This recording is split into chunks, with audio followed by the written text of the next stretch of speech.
अस्सलाम वालेकुम। मैं यूसुफ मुकाती रोटी बैंक सेवा ट्रस्ट का अध्यक्ष बोल रहा हूं। आज हम एक पैगाम लेके आए हैं खास तौर पे मुसलमान बहनों और भाइयों के लिए।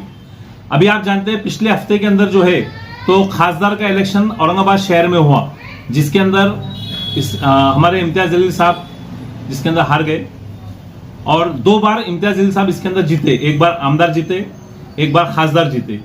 हमारा बोलना यह है कि हमारी कौम के साथ नाइंसाफी हम बिल्कुल भी बर्दाश्त करेंगे नहीं, नहीं, नहीं, नहीं। उसका कारण नंबर 1, इम्तियाज जलील साहब पिछले 10 साल का उनको बहुत जबरदस्त तजुर्बा है। उन्होंने बहुत सारी फाइट की माशाल्लाह और बहुत अच्छे तरीके से फाइट किए।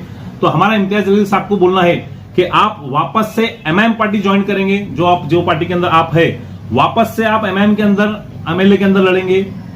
तो उसके नुकसान क्या क्या है हम आपको उसका आज बताने को आए हुए हैं। और इसके अंदर जो है तो आपने खुद 10 साल के अंदर इसका ऑलरेडी तजुर्बा ले चुके हैं। जब तक आपके पास पैसा और पावर रहेगा नहीं, आपकी वैल्यू जीरो रहेंगी, बिल्कुल जीरो रहेंगी। तो हमारी इम्तियाज जलील साहब से गुजारिश है कि आप जो आपका एक्सपीरियंस है उस एक्सपीरियंस को फायदा उठाते हुए आप इंडिया गठबंधन के कोई भी घटक दल के साथ जुड़ जाइए। कोई भी घटक दल, चाहे आप राष्ट्रवादी पकड़ो, आप कांग्रेस पकड़ो, आप उद्धव ठाकरे पकड़ो, आपको जिसके अंदर भी जाना है आप जाइए। उसका कारण यह है कि हमारी कौम पिछले 10 सालों से जो चीज के लिए तरस रही है वो चीज उसको मिलना चाहिए। आज एजुकेशन का मामला औरंगाबाद में बराबर नहीं है, हॉस्पिटलिटी मामला औरंगाबाद में बराबर नहीं है, आप प्लेग्राउंड यहाँ पे खेलने के लिए मैदान बराबर यहाँ पे औरंगाबाद शहर के अंदर नहीं है। और औरंगाबाद शहर के अंदर जैसा डेवलपमेंट होना चाहिए वैसा डेवलपमेंट हमको पिछले 10 सालों में इम्तियाज जलील साहब की पार्टी के तरफ से कहीं पर भी दिखा नहीं। नंबर 1 बात। इसके बाद जो है तो इम्तियाज जलील साहब के वास्ते मेहनत मुस्लिम कम्युनिटी और दलित कम्युनिटी, जिसने बहुत ज्यादा मेहनत करते हुए इम्तियाज जलील साहब को पहले आमदार भी बनी, उसके बाद खासदार भी बनी। मगर बदनसीबी से ना उनकी रहनुमाई इम्तियाज जलील साहब ने किए, ना उन मुसलमानों ने किए कि आपने हमारी कौम के लीडर को जिताए। ना मुसलमानों ने उनके साथ रियायत की, ना इम्तियाज जलील साहब ने दलितों के साथ रियायत की। यह गलती बिल्कुल हमारी कौम से हुई हुई है। इसका हमें उन लोगों से माफी मांगनी चाहिए। दूसरी बात, जब हम अगली बार एमएलए इलेक्शन में जाएंगे, कोई भी पार्टी से जाओ, वो गलतियों को हम पूरी सुधारने की कोशिश करेंगे। ठीक है।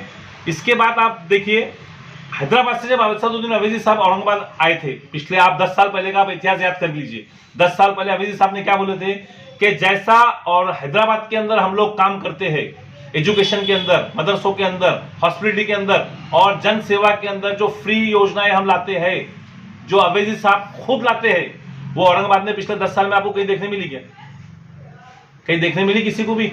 कि एमएम के तरफ से असदुद्दीन साहब ने कई बच्चों को स्कॉलरशिप दिलाए एजुकेशन के माध्यम से, कई बच्चों को कुछ दिलाए, कई बच्चों को कुछ दिलाए, ऐसा हमने कहीं पर भी पिछले 10 सालों में देखा नहीं। उसके बावजूद भी हमारे नौजवान एमएम के, असदुद्दीन साहब के और इम्तियाज जलील साहब के दीवाने हैं, माशाल्लाह दीवाने हैं। जिस तरीके से बीजेपी के अंदर अंधभक्त है, उसी तरीके से अंधभक्त एमएम के अंदर भी है। अंधभक्त होना अच्छी बात है, पर उसके नुकसानात जो कौम को उठाना पड़ रहे। मैं आपको एक बात बोलता हूं, एमआईएम आने से पहले हिंदुस्तान के कई शहर ऐसे थे जहां मुसलमानों का दबदबा था, जहां मुसलमानों का राज था। और 10 साल बाद आप आके देख लीजिए, पूरे हिंदुस्तान की बात तो छोड़ दीजिए, एक छोटे गांव के अंदर ही मुसलमान का दबदबा खत्म हो चुका है। और ये बात भले माफिक हर मुसलमान जानता है। देखिए, मेरा बोलना है कि अगर आपको लड़ना है तो आप सिस्टम में आके लड़िए। आप जब तक सिस्टम में इम्तियाज जलील साहब बैठेंगे नहीं, तब तक आप लड़ नहीं सकते। और जिस दिन आप सिस्टम के अंदर आएंगे तो आपकी लड़ाई 10 गुना बढ़ेगी और सिस्टम आपके साथ चलेगा पूरा का पूरा। आप सिस्टम में नहीं है, मेरी पूरी बात हो जाने दीजिए। सिस्टम के अंदर आप आके लड़ेंगे नहीं तो आपको कोई फायदा होने वाला नहीं। जब आपको फायदा नहीं होगा तो आप हम कौम का फायदा कैसा कर सकते हैं आप? अगर हम कोई भी गवर्नमेंट से, ये देखिए इम्तियाज जलील साहब पिछले 10 साल से आमदार खासदार है, उनको जो भी फोन आता होगा तो गवर्नमेंट के अपोज ही आता होगा, मेरा घर तोड़ने को आ रहे, मेरी गाड़ी उठाने को आ रहे, मेरी गाड़ी पकड़ ली, मेरा ये, मेरा अमका, मेरा ढमका। इन्हों गवर्नमेंट में है, मदद क्या करेंगे आप बताइए मेरे को? जब आप गवर्नमेंट में जाएंगे, और औरंगाबाद शहर तारीखी शहर है, और मैं आपको चैलेंज के साथ बोलता कि औरंगाबाद का मुसलमान आमदार बना कि यहां मिनिस्टर बना। मैं चैलेंज के साथ आपको बोलता, कोई भी पार्टी रहो, उद्योग सेना की रहो, कांग्रेस की रहो, राष्ट्रवादी की रहो, क्योंकि औरंगाबाद शहर से जो मैसेज जाता पूरे मराठवाड़े में जाता। पर हमारी बदनसीबी ऐसी है कि हम उसको जात के अंदर कन्वर्ट कर लेते, और हम कहीं ना कहीं जात के अंदर कन्वर्ट करने के बाद में वो 80%, हम 20%, तो हम कहीं ना कहीं पीछे हो जाते। हमको अगर सिस्टम में लेके लड़ना है तो इम्तियाज जलील साहब को इंडिया गठबंधन के कोई भी घटक के अंदर आके फाइट करना चाहिए, ये मेरी मांग है। और मेरी मांग मतलब रोटी बैंक सेवा ट्रस्ट के अंदर मैं हजारों लोगों के साथ रह के काम कर रहा, मतलब हजारों लोगों की मांग है। और मैं आपके माध्यम से ही बोलना चाहूंगा लोगों को कि मेहरबानी करके इम्तियाज भाई अगर सही कर रहे तो आप खुलेआम बोलिए सही कर रहे, अगर गलत कर रहे तो आप खुलेआम बोलिए गलत करिए। देखिए हिंदुस्तान के पूरे वोट उलेमा ने बोले इंडिया आघाड़ी को डालो, डाले के लोगों ने। औरंगाबाद शहर के अंदर इम्तियाज भाई को डालो, डाले के लोगों ने। तो आप अलग अलग क्यों जा रहे भाई? हैदराबाद का पार्सल हैदराबाद रवाना करिए। आप महाराष्ट्र की सियासत कर रहे, महाराष्ट्र के साथ जुड़ के सियासत करिए। आपको कौन सी पार्टी लेंगी नहीं? राष्ट्रवादी लेंगी नहीं, उद्योग सेना लेंगी नहीं, कांग्रेस लेंगी नहीं, हर पार्टी आपको सराखों पिटेंगी, क्योंकि आपके साथ औरंगाबाद की जनता है। और हमारा बोलना ये है, औरंगाबाद से एमआईएम को टाटा बाय बाय करने का टाइम आ चुका है। और उसकी शुरुआत इम्तियाज जलील साहब ने डंके की चोट पे करना चाहिए, इंडिया गठबंधन के अंदर आना चाहिए, गवर्नमेंट का हिस्सा बनना चाहिए और काम करना चाहिए। जो जो वादे उन्होंने कौम के साथ किए वो वादे पूरा करने का टाइम आ चुका है, क्योंकि 10 साल का एक्सपीरियंस उनको आ चुका है कि मैंने 10 साल में काम किया जीरो। मेरे को मौका है, मेरे साथ पूरी जनता है, मेरे साथ पूरे लोग हैं, और मैं एक आमदार, एक खासदार जनता का रहता, उसका प्रतिनिधि करता। अरे आप सिस्टम में जाएंगे तो प्रतिनिधि करेंगे ना, सिस्टम के बगैर आपकी कीमत क्या है? अच्छा, आपके नजर में इम्तियाज फेल नेता है या पास नेता? बिल्कुल फेल नेता नहीं है, पास नेता है। फेल नेता कैसा बोलेंगे? 10 साल जब देखिए असदुद्दीन अवैधी साहब 65% मुसलमानों में चुन के आते, ये 20% मुसलमानों में चुन के आता, कैसा फेल नेता बोलेंगे उनको अपन? फिर आप एमआईएम क्यों छोड़ दो? एमआईएम छोड़ दो, एमआईएम को टाटा बाय बाय कर दो औरंगाबाद से। कारण उसका एक है कि आपसे काम नहीं होगा और आपको ये बात खुल के करना पड़ेगी। मैं हर नौजवान को अपील कर रहा कि आपको ये बात खुल के करना पड़ेगी इम्तियाज भाई से कि इम्तियाज भाई मेहरबानी करो, आप जो है तो इंडिया के साथ जुड़ जाओ। इंडिया के साथ जुड़ने में पूरी कौम का फायदा है, हर एंगल से फायदा है।